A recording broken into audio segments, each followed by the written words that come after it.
So what makes you you? Is the things that you like or the things that you dislike?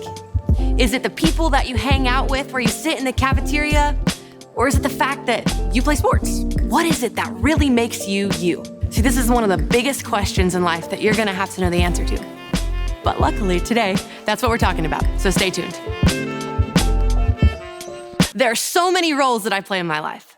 You see, I am a daughter, I am a sister, but I'm also a middle child, a little sister, and a big sister. I'm a wife, I'm a dog mom, I'm a leader, I'm a mentor, I'm a coworker, and I'm a friend. And see, all of these roles I love, I get to do these things. Most of them I enjoy most of the time. Some of them I don't always love, but those are the roles that I get to play. But maybe you're listening to this and you're like, but Katie, I'm an athlete. You see, since the moment I was born, I knew that I was made to be under those Friday night lights. But what happens when your senior year, if you tear your ACL and they put you on the bench? Who are you then? But maybe that's not you, but you know you're a student, right? When it comes to the classroom, that is where you thrive. You're hitting the books, you're making grades, and you're doing a dang good job at it. But what happens when you get a strain of classes that are really challenging? What is it that really makes you you? So for you, if all of this, all of your labels, all of the people that you hang out with, all of the accolades that you have were to all disappear, what would happen? Who would you be? Would you cease to exist? Would you cease to be you? No. Because it's not what you do that determines who you are, but it's all about the God who made you. And what he says about you is actually the truest thing about you. You see, what makes me, me, and what makes you, you, has nothing to do with what we do, but has everything to do with the image of God that's inside of us. To put it simply, to be human is to be made in the image of God.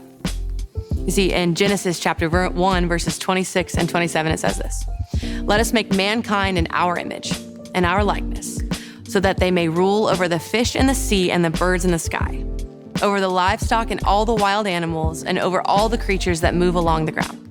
So God created mankind in his own image. And in the image of God, he created them, male and female, he created them. See, this is who you are. This is who you're made to be. You are an illustration. You're a picture. You are a representation of who God is for the entire world to see. So how are you supposed to do that? By copying Jesus. You see, in Colossians chapter 1, verse 15, it tells us that Christ is the visible image of the invisible God.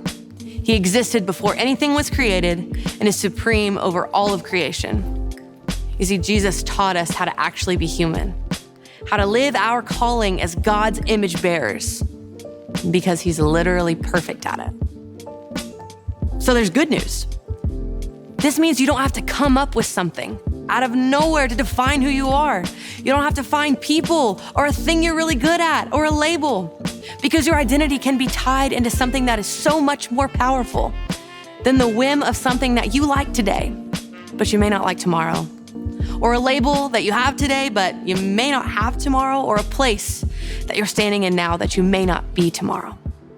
So how do we do it? How do we detach ourselves from the labels and the people and the things that we're involved in that we claim as our identity, and instead anchor ourselves into the truth of who God says that we are? We look to Jesus. We follow his example. We imitate him. And when we do that, we're able to step more into the calling that God has placed on our lives. So where do we start? Well, in order to imitate someone, we have to get to know them. So spend time with Jesus. Every day, I want you to spend just a little bit of time in one chapter of the Gospels. And when you're reading that scripture, I want you to be looking for a few of the answers to these questions. What was Jesus like? Who was he spending time with? How did he respond to conflict? How did he view the world? What things mattered to him? Then as you go about your day, just do your best to do what Jesus did. See, recently, I've actually been doing this in my own time with Jesus. I've been flipping through the Gospel of Mark, trying to figure out what Jesus's character was like and doing my best to model that. And I was reading the other day, and In a certain scripture, it said that Jesus walked upon a crowd of people and he felt compassion for them.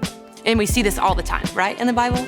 Jesus feels compassion for people, and if he notices that they're hungry, he feeds them. Or if they're broken or hurting, he heals them. Or if they're lonely, he spends time with them. And I had this light bulb moment of, okay, so Jesus goes into places, he feels compassion for people that need love, and he meets their need. So what am I gonna do? I'm gonna start looking up. Looking at the people around me. Who needs a friend? Who needs a hand? Who needs some extra time with somebody that cares? So as you go about your day, as you spend time with Jesus, and you work hard to do the things that he did, you're going to discover more of who he made you to be. Well, hey, if you enjoyed today's content, but it feels like you want something more, go ahead and check out our calling playlist, and I'll see you there.